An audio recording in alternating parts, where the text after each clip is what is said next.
Olá, turma! Eu vou gravar esse vídeo falando sobre os números racionais.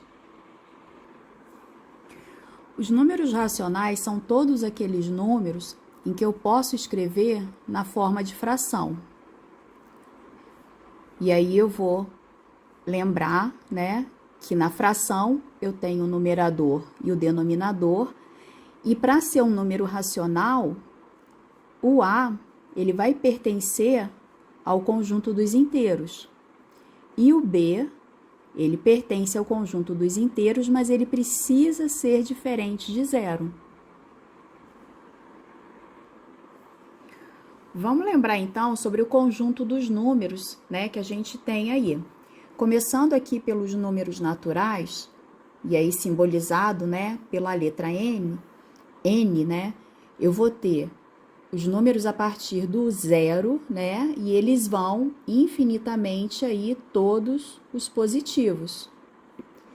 Depois eu tenho o número dos inteiros, que vai ser simbolizado aqui pelo Z, né? Aqui eu até escrevi errado, tá? O Z aqui, né?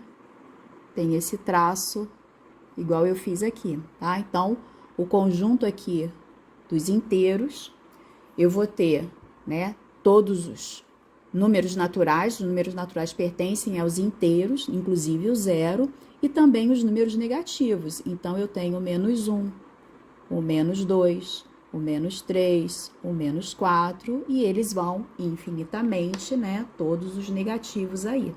E aí, por fim, não para aqui, né, mas na aula de hoje eu tenho os números racionais, simbolizados aí pela letra Q.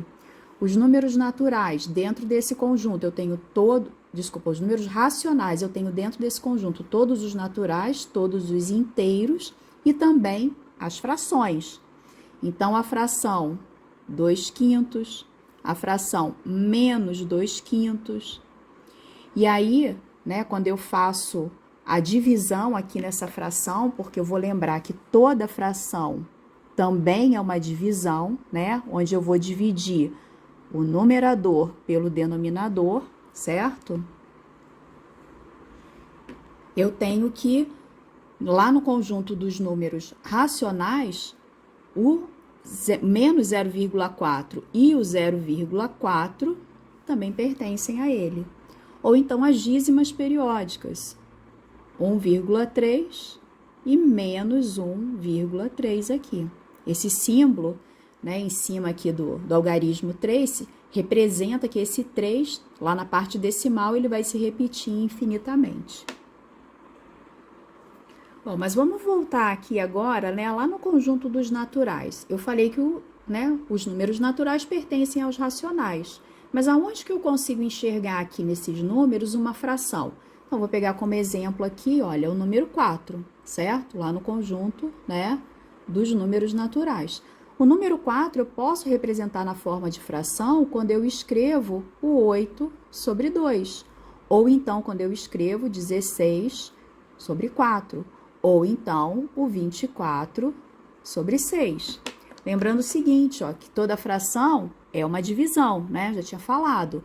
Então, quando eu escrevo 8 sobre 2, eu também estou dizendo que o 8 dividido por 2 vai ser igual a 4. Quando eu escrevo 16 sobre 4, eu também estou dizendo que quando 16 divide por 4 é igual a 4. Ou 24 sobre 6, eu estou dizendo que 24, quando divide por 6, vai ser igual a 4. Bom, aí passando lá para o conjunto, né, dos números inteiros, simbolizados aí pelo Z,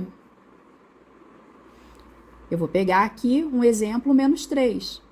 Então, da mesma forma, né? Como é que eu vou escrever o menos 3 na forma de fração? Porque se ele é um número racional, eu vou escrever na forma de fração. Eu posso colocar o menos 12 sobre 4. Ou então, eu posso escrever o menos 36 sobre 12. E aí, resolvendo, né, da mesma maneira, eu tenho que menos 12 dividido por 4 vai ser igual a menos 3. Quando eu tenho menos 36 dividido por 12, eu vou encontrar o menos 3. Bom, e aí a gente chega, né, lá nos números racionais aqui, simbolizados pela letra Q. Bom, a fração 2 sobre 5 já está na forma de fração. Vou chegar a folha um pouquinho aqui mais para cima. Então, ó, 2 sobre 5 já está na forma de fração, mas quando eu divido, né, o 2 por 5, eu vou encontrar o 0,4. Ou então, a fração menos 2 sobre 5, eu vou encontrar o menos 0,4. E tá aqui representado. Bom, mas ainda tem aqui essas dízimas, né, periódicas aqui. Como é que eu represento, né, essas dízimas na forma de fração? Então, 1,3. E aí, o 3 é a parte decimal, né? Então, é o algarismo aí, que vai se repetir infinitamente.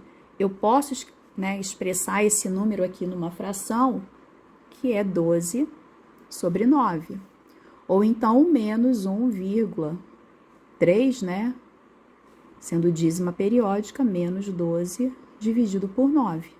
Tanto um quanto o outro, né? Quando eu vou dividir o 12 por 9, eu também vou encontrar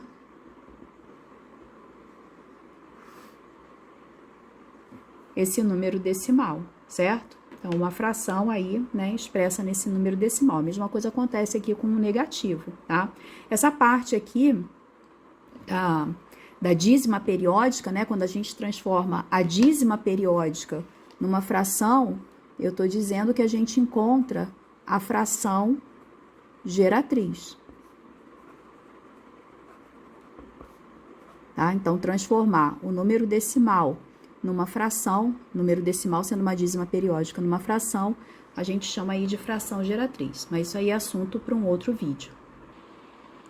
Bom, espero que vocês tenham gostado, tenham entendido e bora lá assistir os outros vídeos sobre números racionais.